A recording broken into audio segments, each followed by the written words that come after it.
Salut à tous, c'est Pank de la chaîne, bienvenue sur cette vidéo qui aujourd'hui va parler de PNL et va continuer ce que je vous partageais hier sur la difficulté pédagogique qu'on peut avoir en cours par rapport aux systèmes comme l'hypnose ou la PNL, où la plupart du temps il y a beaucoup d'inductions directes et ou indirectes, ne serait-ce que par rapport aux exercices, mais également dans la notion confusionnante qu'il peut y avoir dans certaines spécificités et spécifications des explications qu'on propose à nos apprenants. Alors, vous comprenez bien que la plupart du temps, les apprenants vont cumuler assez rapidement un paquet de sémantiques nouvelles, donc assez confusionnantes, et nous, on va le réexploiter pas mal de fois pendant le séminaire, ce qui fait que les allers-retours entre ce que j'ai compris, ce que j'ai pas vraiment compris, mes notes, revenir dans ma mémoire, etc., entraînent par moments des inductions, par d'autres moments des deepeners, des approfondissements, par un principe tout bête de fractionnement. Là, je vais vous proposer une petite séquence qui s'est passée hier, donc au jour 4 de Smart Brain Meta, et vous allez voir que je vous la mets parce que je trouve qu'elle est amusante dans le sens où vous allez voir comment ça peut être confusionnant avec une sémantique très spécifique liée à notre discipline, donner une explication à la fois pratique, à la fois expérimentale, dans le sens où, je vous rappelle, initialement, des Milton ou des Bendler jouaient à ne pas expliquer les choses, mais à faire vivre les différentes techniques qu'ils proposaient au travers d'un jeu de boucles d'explication, boucle narrative ou boucle métaphorique. Et vous allez voir que c'est pas si clair que ça quand on commence à jouer avec ça, même si on est en train d'expliquer ce qu'on est en train de faire et qu'à la fin on débriefe sur ce qu'on a fait. Ça entraîne quasi automatiquement dans de la confusion, sachant que c'est pas mal de concepts, des concepts que les apprenants commencent à avoir et que même quand on est habitué à jongler avec, on peut arriver à une auto-confusion et à des galères. Voilà. Si vous avez des questions, des remarques, vous les partagez sur Facebook, YouTube.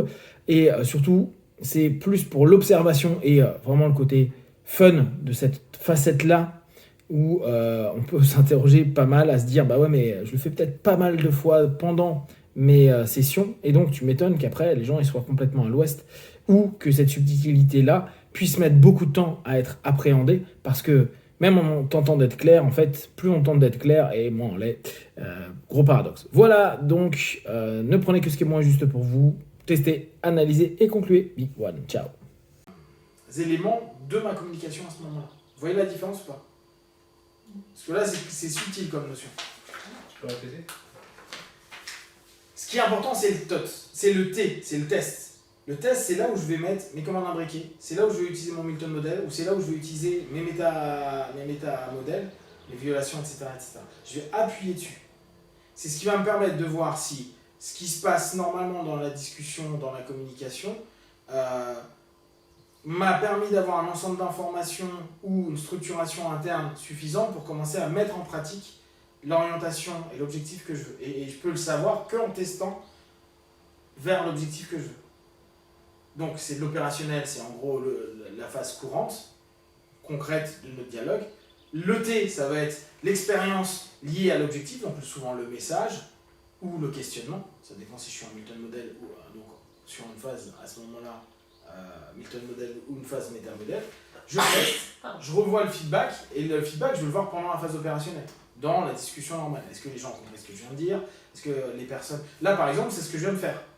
Je viens de faire un test, je vous ai proposé de vous focaliser. J'ai fait opérationnel, je vous ai encore raconté des trucs, puis j'ai réappuyé. Vous êtes bien d'accord qu'à ce moment-là, le truc important, c'est focus. Et j'ai relâché. Et là, je suis retourné dans l'opérationnel, et là, j'ai eu un feedback de Dao qui fait « Attends, tu peux recommencer ». C'est-à-dire que j'ai eu un feedback qui me redemande d'aller sur du T, retest, pour voir si je peux appuyer sur l'importance de la focalisation et des points de focalisation.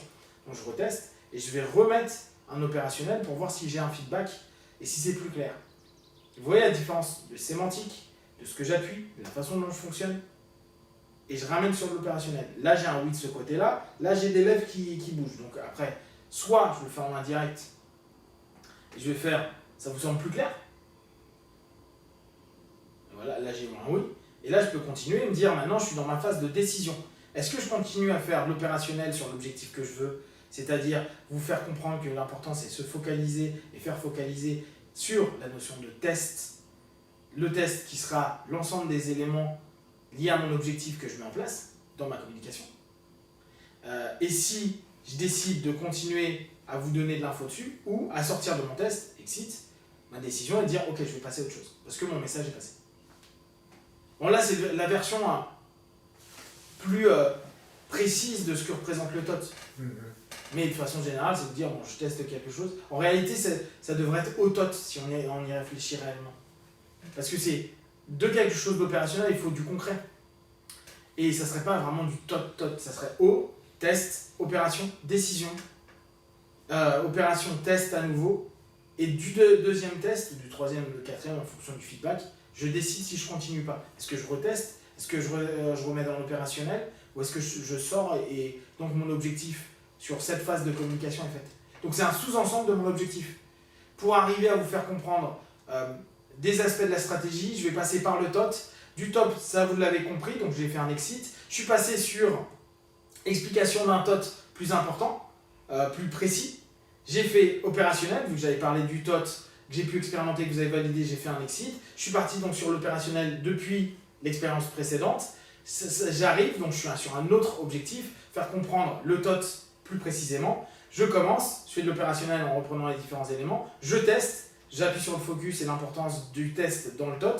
Je reviens en opérationnel, ce qui me permet d'avoir du feedback. Le feedback, je vois que mon test n'a pas réussi, c'est-à-dire que je n'ai pas réussi à aller vers l'objectif que je veux. Je refais un test où je redonne les orientations, les directions, les pensées, etc.